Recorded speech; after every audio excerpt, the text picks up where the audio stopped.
সালাম শক্তিশালী একজন নবী ছিল। উনি মালাকুল মাউতকে বলেছিলেন, মালাকুল মাউত, আমার মৃত্যুর সামান্য কিছু আগে আমারে বইলো, আমার একটা কাজ আছে। মালাকুল মাউত মৃত্যুর কিছু সময় আগে এসে বলল, সুলাইমান, টাইম ইজ আপ, সময় শেষ, অল্প কিছু সময় বাকি, কি করবেন করেন। সাইয়েদনা সুলাইমান জিনদেরকে ডাকলো, ও জিনেরা, বিশাল একটা প্রজেক্ট আছে, প্রজেক্টে কাজ শুরু করো।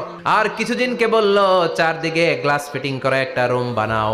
সাইয়েদনা সুলাইমান আলাইহিস সালাম গ্লাস ফিটিং করা রুমের ভেতরে ঢুকলেন। এই রুমে ঢুকার দরজা নাই, হাতে একটা লাঠি নিলেন। কি নিলেন? লাঠির মধ্যে ভর করে দাঁড়িয়ে রইলেন আর জিনদের দিকে তাকিয়ে রইলেন। জিনেরা এত বদমাশ ছিল, সাইয়েদনা সুলাইমান দাঁড়িয়ে না থাকলে কাজ করতো না।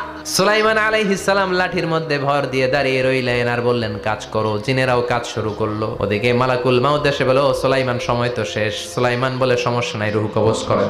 মালাকুল মাউত ওইভাবে লাঠিতে ভর দেওয়া অবস্থায়, দাঁড়ানো অবস্থায় সাইয়েদনা সুলাইমান আলাইহিস সালামের রূহ কবজ করে নিলেন। উনি এমন ভাবে দাঁড়িয়েছেন, রূহ চলে গেল, লাশ হয়ে দাঁড়িয়ে রইলেন। লাঠি